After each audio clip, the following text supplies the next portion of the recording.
আব্দুল কাদের মোল্লাদের ছেলেরা তাদের কর্মীরা একদিন বাংলাদেশ দাপিয়ে বেড়াবে ইনশাআল্লাহ। সাইদি সাহেবরা যে রাজনীতি শিখিয়ে গেছেন, তাই না? নিজামী সাহেবরা যে রাজনীতি করতে গিয়ে গলায় ফাঁসি নিয়েছেন। গত বছর গিয়েছিলাম যুদ্ধাপরাধ ট্রাইব্যুনাল যেখানে বসতো সেই বিল্ডিং এ গিয়েছিলাম, সেটা এখন আমার হাতে, আমাদের হাতে। জেলখানায় যাওয়ার পরে পরিকল্পনা নিয়েছি, চিরকাল কখনো রাজনীতি করিনি, তারপরও রাজনৈতিক মামলা দিয়ে জেলে যখন এনেছ ভারত আর ভারতের দালাল্লা, জেল থেকে খালি বের, আমি জানতাম আমি বের হবো, আমি তোরা আমারে আটকাতে পারবি না,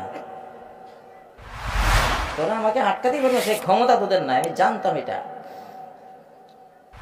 যেদিন আমি বের হয়ে রাজনীতি শিখাবো তোদেরকে, রাজনীতি কি জিনিস, কেমনে করতে হয় আমি শেখাবো ইনশাআল্লাহ, আল্লাহ কোরআন থেকে শেখাবো। এই জন্য পৃথিবীর যদি কোনো স্পাইডারম্যান থাকে সেটা কাজী ইব্রাহিম ইনশাআল্লাহ।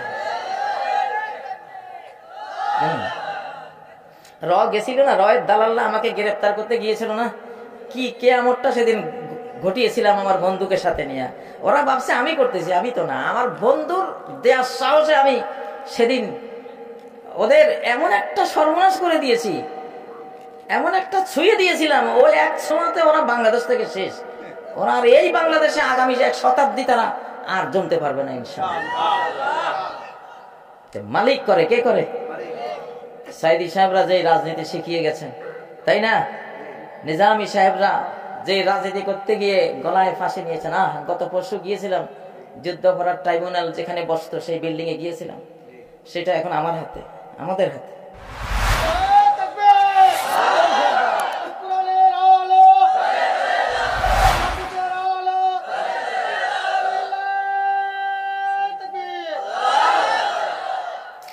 বাংলাদেশে আমরা 3 বেয়াই, আমি, কাজী ইব্রাহিম, কামালউদ্দিন জাফরি, দেন হোসেন সাইদি সাহেব, আমরা 3 জন কিন্তু বেয়াই। আমার মেয়ে জাফরি সাহেবের ছেলে, জাফরি সাহেবের মেয়ে সাইদি সাহেবের ছেলে, তো আমরা কিন্তু বেয়াই। তো ওই বিল্ডিং এ গিয়েছি, বিল্ডিং এ দেখলাম সাইদি সাহেব কোথায় বসতেন, কোথায় নামাজ পড়তেন, কোথায় অপেক্ষা করতেন। সেই বিল্ডিং এর প্রতিটি ইট যেন কাঁদতেছে, এমন দুঃখ লাগলো। সেই নিজামী সাহেব কোথায় বসতেন, কোথায় নামাজ পড়তেন, যারা ওখানে আজকে যে ট্রাইব্যুনালের যারা ব্যারিস্টার, লয়ার, আলহামদুলিল্লাহ তারা আমাদের এখন। তো আমি ওখানে বলে এসছি, আমি সামনে সব ক্যামেরা নিয়ে আসতেছি, আমি একবারে লাইভ করব যে কোথায় কোথায় কারা বসতো, আমাদের সেই শহীদ নেতারা, যারা এই বাংলাদেশ আমাদেরকে উপহার দেয়ার সংগ্রামের অগ্রপথিক ছিল, তাদেরই আত্মদানের ফল। আমি 5 বছর আগে বলেছিলাম, এইবার সামনে যারা রক্ত দিয়েছে এই রেজিমের সময়, তারা সামনে ক্ষমতায় আসবে। আপনাদের মনে থাকার কথা, আমাকে গ্রেফতার করার মূল যে 2-3টা কারণ, তার মধ্যে ওইটা একটা। আমি একটা বলে একদিন খুতবা দিয়েছিলাম, সেটা কি? সূরা বনী ইসরাঈলের 33 নম্বর আয়াত। ওইটা রয়ের দালাল্লা কোট করে রাখছে যে এই লোকটা সর্বনাশা কথা বলতেছে। ওদের কলিজা কাফন ধরেছিল, কারণ কোরআন তো। সে আয়াতটা ছিল, ওয়ামান কুতিলা মাজলুমান ফাকাদ জাআলনা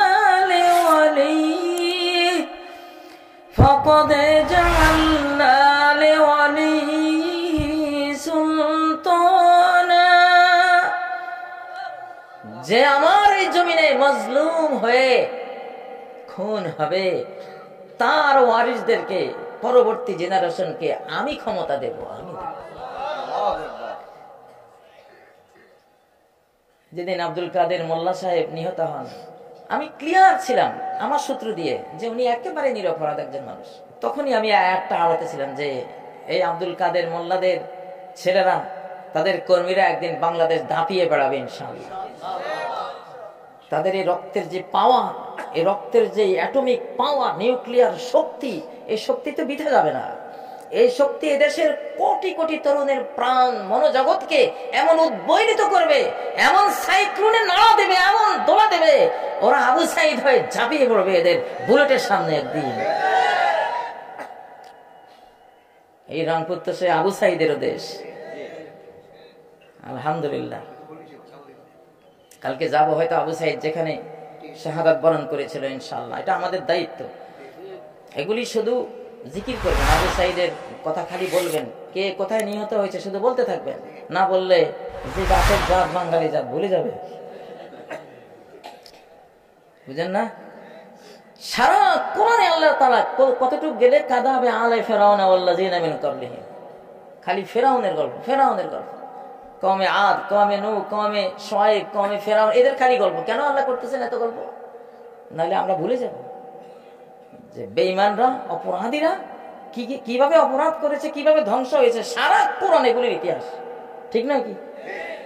তো আল্লাহ যে কোরআনে ফিরআউন, নমরুদ, সাদ্দাত, হামান, কারুন এদের ইতিহাস শুনিয়েছেন, বারবার বারবার রিপিট করেছেন। কেন রিপিট করেছেন? রিপিট না করলে বান্দারা ভুলে যায়। কথা না, এটা কিন্তু একটা বিশাল দর্শন, দার্শনিক তত্ত্ব কোরআনের। আপনাকেও আবু সাইদের কথা যেই কোনো মিটিং এ বলতে হবে, তার আত্মদানের কথা তুলে ধরতে হবে। সেদিনকার সংগ্রামে আরো কারা হাত হারিয়েছে, পা হারিয়েছে, চক্ষু হারিয়েছে, জীবন হারিয়েছে, এদের কথা বলতে হবে। তাহলে উজ্জীবনী শক্তি আপনাদের ভিতরে টিকে থাকবে ইনশাআল্লাহ, দৃঢ় থাকবে। প্রিয় বন্ধুরা, আমার একটা গবেষণা বলবো এখন। গবেষণাটা হলো 1947 থেকে আজকে 2024, একজন রাজনীতিকও বাংলাদেশে রাজনীতি করে শান্তি পায়নি কেন? কারোই শেষ পরিণতি সুখের হলো না কেন? আপনারা তো আমাকে খালি ওজুর মাসালা, গোসলের মাসালা এইসব দিয়ে ব্যস্ত রেখেছেন, কিন্তু এইবার আপনারা ওই মাসালা জিজ্ঞাসা না করলেও আমি রাজনীতির মাসালা কিছু বলবোই। এটা সময়ের দাবি না? কেন 1947 পর থেকে সেই আইয়ুব খান, হায়রে যন্ত্রণা, হায়রে তারেক মশা ডিম দিয়া বাঙালিরা অপমান বেইজ্জতি করতে করতে লাস্ট বাংলাদেশ ছেড়ে পালাতে হয়েছে, ঠিক না? তারপরে ইয়াহিয়া খানের কি অবস্থা, টিক্কা খানের কি হাল, এরপরে আইলো বাঙালি বঙ্গবন্ধু, আরে ওই বেচারা তো একেবারে আন্ডা বাচ্চা সহ গেল না? আসলো জিয়াও শেষ সুখী মরণটা তো হলো না। এরপরে আপনাদের এরশাদ, পল্লী বন্ধু এরশাদ, ওই বেচারা খুন না হলেও খুনের চেয়েও বেশি হয়েছে। দিশা বেদিশায় এমন এক যন্ত্রণা তার জীবনে গেছে, ঠিক নয় কি? এরপরে খালেদা জিয়ার তো অবস্থা, কদিন আগে এতিমের মাল খাওয়ার দোষে ওনাকে মিথ্যা অপবাদ দিয়ে ওনারা কি করছে। আর এরপরের জনের কথা তো না কইলেই ভালো, তাই না? সেদিন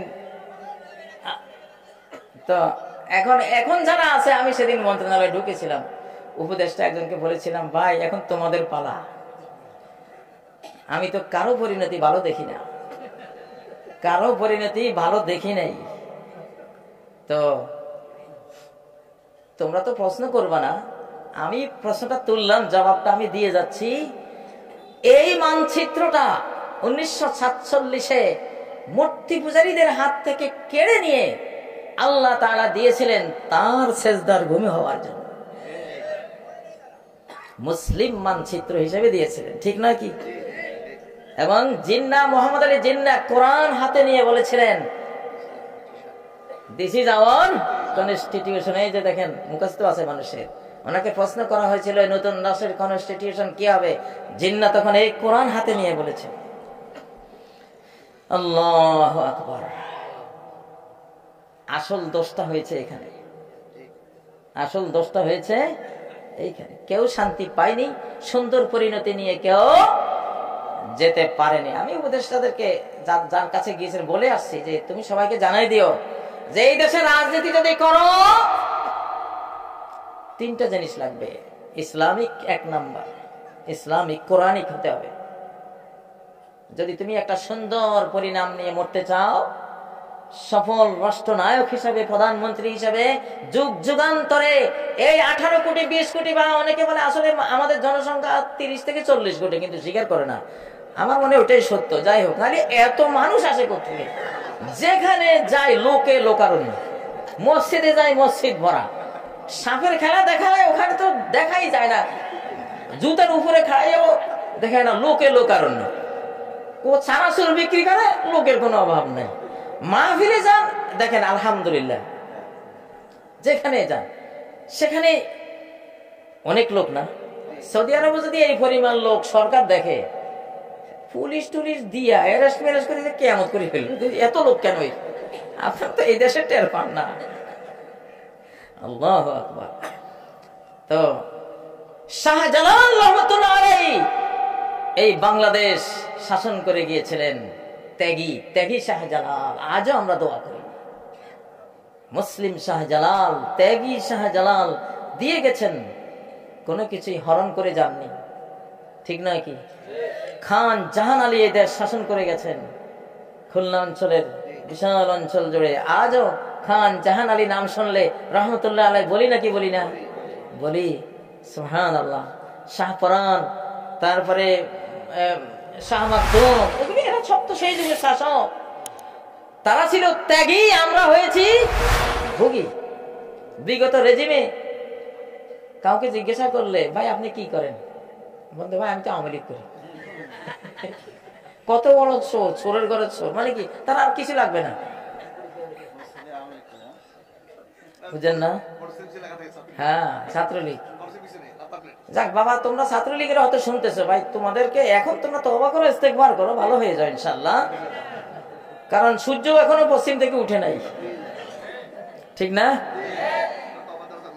ফ্যাসিবাদী বা আওয়ামী লীগ যারা জুলুম করেছে, তোমাদের জন্য অনেক বড় বড় কোফা, যে সূর্যটা এখনো পূব দিক থেকে উঠতেছে। তার মানে তওবার দরজা খোলা। আল্লাহু আকবার।